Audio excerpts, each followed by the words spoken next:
किसी तरह का कोई भ्रष्टाचार हुआ ही नहीं। अगर होता तो पैसा भी मिलता। ऐसे फर्जी केस में आम आदमी पार्टी के कई नेताओं को इन्होंने अभी तक जेल में रखा हुआ है। किसी के भी खिलाफ कोई सबूत नहीं है, कुछ साबित नहीं हो रहा, खुलेआम गुंडागर्दी चल रही है, किसी को भी पकड़ के जेल में डाल दो।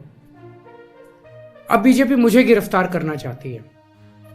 मेरी सबसे बड़ी संपत्ति, मेरी सबसे बड़ी ताकत मेरी ईमानदारी है। झूठे आरोप लगा के, फर्जी समन भेज के ये मुझे बदनाम करना चाहते हैं, मेरी ईमानदारी पे चोट करना चाहते हैं। इन्होंने मुझे समन भेजे हैं। मेरे वकीलों ने मुझे बताया कि ये समन गैर कानूनी है। क्यों गैर कानूनी है, ये मैंने इनको विस्तार से लिख के भेजा है। दिल्ली के मुख्यमंत्री अरविंद केजरीवाल को दिल्ली शराब नीति मामले में गिरफ्तार करने की आशंका है। ऐसा कई आम आदमी पार्टी के नेताओं ने दावा किया है। ये मामला दिल्ली की शराब नीति 2021-2022 के फ्रेमिंग और लागू करने में भ्रष्टाचार के संबंध में एनफोर्समेंट डायरेक्टरेट ईडी द्वारा की जा रही धन शोधन की जांच से जुड़ा है।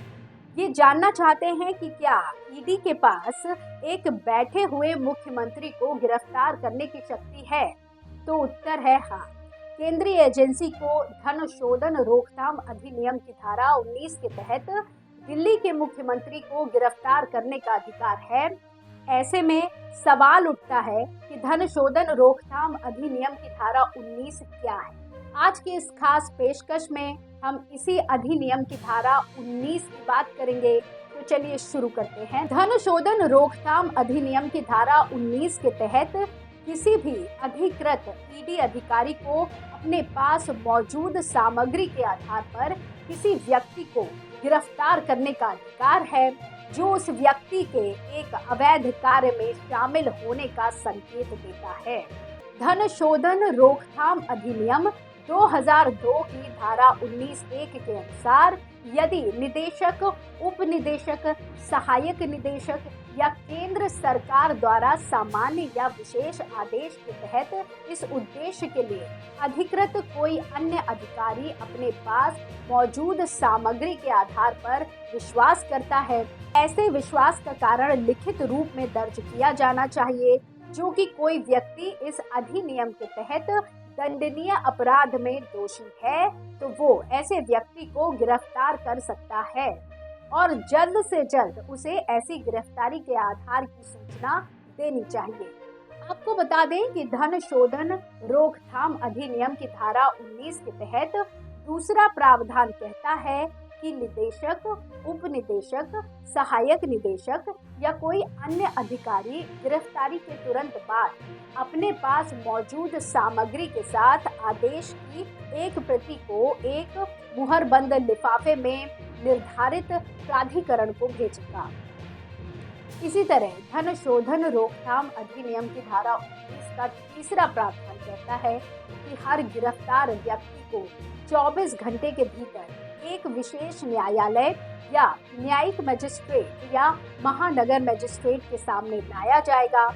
ईडी ने पहले ही दिल्ली शराब नीति से संबंधित मामलों में आपके नेताओं मनीष सिसोदिया और संजय सिंह को गिरफ्तार किया है।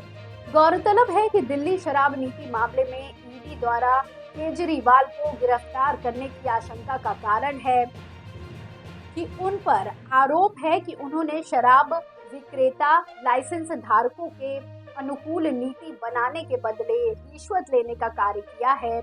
इस नीति के तहत दिल्ली में शराब की बिक्री के लिए 32 जोन बनाए गए थे, जिनमें निजी ऑपरेटरों को लाइसेंस देने के लिए नीलामी का प्रावधान था।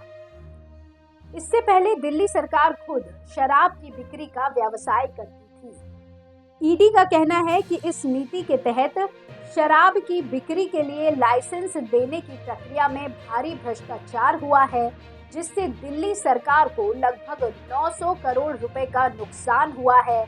ईडी ने इस मामले में अब तक 10 लोगों को गिरफ्तार किया है, जिनमें आपके 2 मंत्री मनीष सिसोदिया और सत्येंद्र जैन भी शामिल है।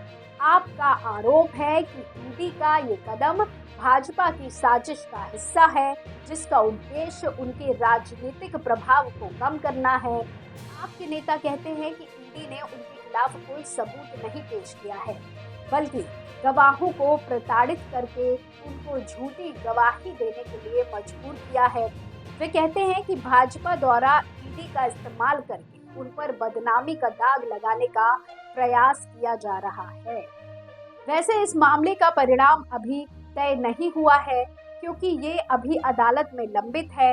ईडी ने केजरीवाल को अपने सामने पेश होने के लिए 4 बार समन जारी किया है, लेकिन वो अभी तक उनके सामने नहीं पहुंचे हैं। केजरीवाल ने ईडी को लिखित जवाब देते हुए कहा है कि वो राज्यसभा चुनाव, गणतंत्र दिवस की तैयारियों और ईडी के गोपनीयता और प्रतिक्रिया वाले रवैये के कारण उनके सामने नहीं आ सकते हैं। ईडी ने आपके आरोपों को खारिज करते हुए कहा है कि वो एक स्वतंत्र जांच एजेंसी है जो किसी भी राजनीतिक दबाव के बिना अपना काम कर रही है। ईडी ने कहा है कि वो दिल्ली शराब नीति मामले में अपनी जांच को पूरा करने के लिए प्रतिबद्ध है और जो भी दोषी पाए जाएंगे उन पर कानूनी कार्रवाई की जाएगी। दोस्तों, आज के इस वीडियो में हमने दिल्ली शराब नीति मामले में अरविंद केजरीवाल की गिरफ्तारी की संभावना और धन शोधन रोकथाम अधिनियम की धारा 19 के बारे में चर्चा की। हमें उम्मीद है कि आपको ये वीडियो पसंद आया होगा। यदि आपके पास इस विषय पर कोई विचार या सुझाव है तो कृपया हमें कमेंट सेक्शन में बताएं। याद रखिए, हम सभी को मिलकर समाज में बदलाव लाने का प्रयास करना होगा। हमें अपनी सोच बदलने की जरूरत है और सच्चाई और न्याय के लिए संघर्ष करने का प्रयास करना होगा। धन्यवाद। आप देख रहे थे AN।